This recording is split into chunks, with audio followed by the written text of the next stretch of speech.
Hello, I'm Cheryl Chapman and welcome to the Live, Love, Laugh Lives, where I'm speaking to entrepreneurs, employers, employees and enlightened souls about how they live their lives, what they love doing, and along the way, of course, we're going to have a few laughs as well.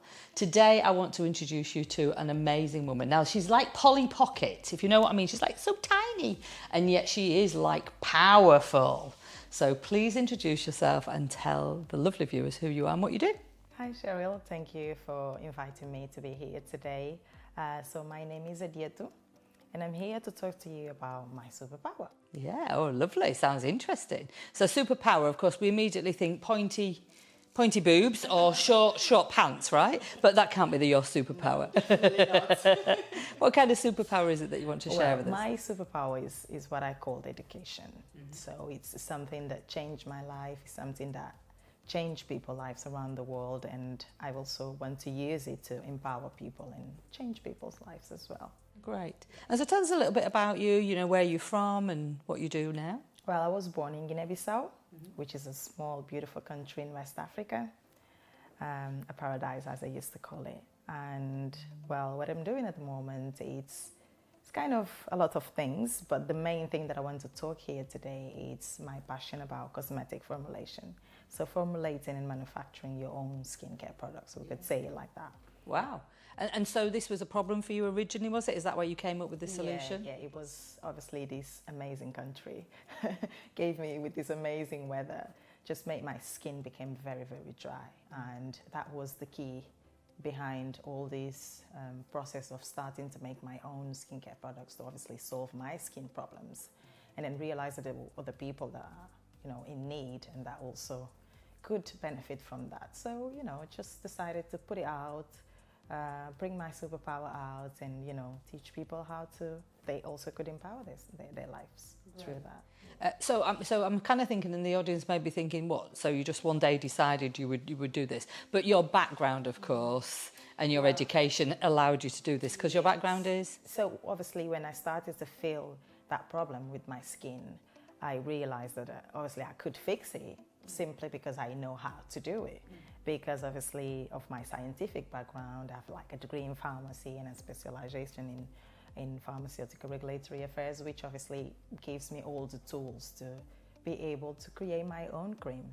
But then obviously this is something that you might think that is very scientific or very, you need to know how to, you know, understand about chemistry and biology. It's true, but it doesn't mean that you can't make it just because you don't have that scientific background. It's something that everybody can actually make because it's simple, it's easy. You just have to learn how to do it the right way. You kind of don't know what you don't know, but you can learn what you need to know, Exactly. yeah? And so originally, I think you said to me that you started to make these formulas, didn't you? But you got so busy because there were so many people wanted them. Yeah. And then I thought, well, there's an easy way to just teach everybody how to make it instead of people coming from me and say, you know, can you just make me this? Yeah. So I've created this amazing online school platform that is teaching people how to make. So I could just, with one video or one file, just provide information for thousands of people instead of waiting for everybody to knock on my door and say, can you make me a cream or can you make me a shampoo or something like that. Yeah. So you do creams and shampoos? Yeah, like skin and hair care products. So everything for skincare, face, body, hair care, shampoos, conditioners, creams, lotions, like everything that you can imagine. And so people enroll in your school online and then they get like recipe books and books. You've done a recipe book, is that right? Yeah, so I've launched this book last year. It's a recipe book. It contains 13 recipes for skin, for just skincare actually, this one. And it's something that obviously people are going to receive for free once they join my program, that is going to include skincare, hair care and soap making. So it's more than just taking care of your skin. It can also give you other skills like soap making. I think it's just, it's amazing, and it looks like more like magical because it's like you're putting things together and then poof, you're creating something like a soap with so many ingredients that you can use. So I think it's really powerful because it can provide you to all these skills. So this is one of them, one of the gifts. Yeah. Brilliant. And I don't know if anybody used to do this when they were little, but I used to put rose petals in water when we were children in the UK. I don't know if it was the same around the world, probably, I imagine. Yeah. And it used to stink. It was awful. And, you know, you'd be saying to your mother, oh, I've made some perfume, put the perfume on, you know, when you're like 5 or 6 years old. Yeah. But of course, this is not just water and rose petals. This has got a great technique behind it because of your background, yeah? It's amazing, actually, because these days we can find so many people doing DIYs online, do your own stuff online. Well, it's not bad. It's good that people could go and just try a recipe. But if you actually want to do it like the professional way, you should actually learn how to do it, because there's a science behind it, and you must learn that. I could say that's the only difference, you know. It's not like a big thing, but you should know, and you should learn how to do it properly. Because you might put yourself in danger, actually, if you're just following a random recipe that you find online into your YouTube channel without even knowing who's the person behind it. So it's important to know the properties of the ingredients, you know, what are the quantities that you should use or not, and how they're going to affect it, if they even suitable for your skin or not, because you might have dry skin, oily skin, combination skin, and you obviously need different ingredients for those different skin types. So it's not as simple as we think of just mixing things. We actually must know what are we doing. Yeah. And of course it comes back to that education that you said, you know, having the right education, of course. And as part of your program, so when people invest in themselves and they invest in the program, obviously they're going to get educated around that. But there's also a lovely kind of knock-on effect, isn't there? What's that knock-on effect? Exactly. So basically what you will be doing, it's not just, you know, learning how to make your own skincare products or your hair care products, or learn how to make a soap. You are actually supporting people that are living in a different kind of situation, because I will donate 10% of all of your investment to an institution in Guinea-Bissau that supports girls that are in danger of being submitted to female genital mutilation, to child marriage, to forced marriage, or any kind of violence that is considered cultural and traditional in that country. So you will be actually helping me supporting people. So it's not just learning how to make your own skincare products, it's also helping to change people's lives. So it's a win-win, actually. It's the way I call it. It's a win-win. In my head, is the way I found to not being there, being able to help them anyway with all this distance, but be able to contribute to support the people that actually go in there and, you know, sharing all this superpower, which is education. Yeah, which is great. I mean, and obviously, you know, in terms of cultural, you know, traditions, if you like, you know, just because something's been a certain way for hundreds or thousands of years doesn't mean to say, of course, it's the same way now. Exactly. So I love the fact that people are investing in themselves, are investing in their own self-care, but as a byproduct, there's this amazing, you know, education that people are getting to know about this, which means that as long as you kind of shine a light on it, people can now have an opinion about it. You know, they can really get behind it.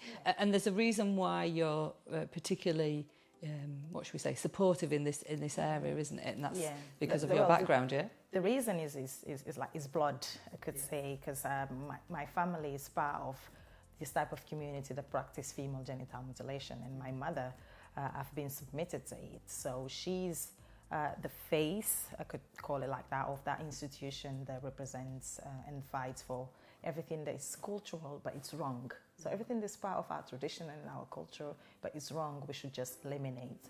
So that's what she does, and I have like a personal connection to all these fights and all these, you know, fights against female genital mutilation. So it's also like I feel like I have a duty to do it, because I'm part of that community. I came from those women that actually practice in female genital mutilations. It's like my duty to also contribute to its end. So there's a lot of emotion involved here. So it's kind of a thing that it doesn't involve just people enrolling to my program, but me doing something that actually has a meaning for me, for my family, and for people that I love. So it's quite powerful. Yeah. I think one of the things that I found, I mean, obviously the whole female genital mutilation it was like, whoa, you know, I didn't even know about it, you know what I mean? So you educated me by bringing it to my awareness. But also, and I don't even know where this came from, it was just sort of, when you said it, I was like, wow, so this is women doing this to young girls, this is women doing this to babies. And again, you know, I understand that that's the way it's always been, but I was surprised because I was like, oh, for some reason in my mind, and I don't know why, but I thought it was men that were doing it. So it's kind of like, it is a tradition, but it is quite a horrific process, isn't it? You know, like the girls are held down, you know, and like, obviously... Literally, it's awful, and it's, when you think about it, and you think like, they justifying it as an act of love, because actually, in those small communities, if you're a girl and you haven't been submitted to female genital mutilation, you just can't be part of the community. You can't go and play with other girls. You can't like be into parties or any, you know, events that the community has. You can't get married. So it's something like, we know that it's going to be painful. We know that it's hard. But as a mother, I'm protecting my daughter by taking her there because I want her to be part of this. Otherwise, she's just going to be left aside. But obviously, this is like a mentality from ages, and people now know that it's wrong. We even have a law against it, and if you obviously caught in doing female genital mutilation, you might end up in jail. Wow, but even though, because it's just something that's been around for 2,000 years or more, it's just when something is so, you know, has like good fits on the floor, it's very difficult to overcome it. So we still have a lot to do, because people are now hiding and doing it to little babies just because they know that they can't make it public. Wow. Because it's a crime now. If you do it, you might end up, you know, in jail. But, you know, it's just, it keeps happening. And it's from woman to woman. It's something that man can even touch. The places are even, you know, forbidden for men. Men can even enter. But there is a whole, like, pleasing men behind this act, because it's an act, because as a woman, if you've been submitted to female genital mutilation, you won't have that need to have sexual relationship and stuff. You'll be just, you know, the perfect woman and to your husband and nothing more. Wow. So there's a lot of pleasing men behind it. This is why the fight these days includes a lot of men as well, to make women see, like, I don't care if you hasn't been submitted to female genital mutilation. If I like you, I like you. I will marry you anyway. It doesn't matter if you know, all this kind of approach to try to you know, put an end to this horrific practice. Yeah, so it's a really great cause. So, I mean, the fact that you're helping people while they're getting a benefit as well. You know, so when someone purchases something, they're going to get the benefit, but of course they're helping, you know, somebody that they may not ever meet or ever know, but, you know, it's really helping the cause and really put an education and shining a light on that. That's great. So we know that you love what you do, obviously, clearly you do, and we know this is how you live your life. So what about laugh? How do you know, what makes you smile? What makes you... Please make me smile. Yeah. You could see me like with my white coat and stuff in around the house, making it, mixing the products, and every time like I create something new, it's just, I can't even explain. You know, when you just find, you could just do that thing the entire day and not getting tired, because that's just what you love. So this actually, you know, when you think of life and you say, you know, if I didn't move to the UK, I would never find myself in this position, because it was that skin problem that made me discover that this is actually what I love. But probably if I never come here, I would never discover it.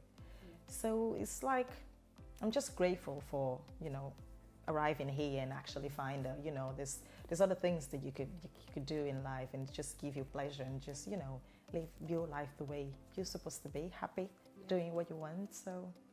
Who'd have known the Manchester rain would have affected so many people in such a positive way? Exactly. Who would know? Yeah. Oh. Adiato, thank you so much. Thank you, much for your, you know, your mission, if you like, and also your mother's mission. And really excited about finding out more about what you do, how to create my own soap. You know, I might even have a hobby now. Yeah, you never know. And if you'd like to find out more about Adiato and her amazing school of how to make your own body and hair and shampoos and potions, her magical potions. What did you actually call this? It's the witch magical potion. The witch magical potion. The witch book. Fabulous. So if you'd like to find out more, then please click the links below. In the meantime, of course, remember to live, love and laugh every day, and we'll see you soon.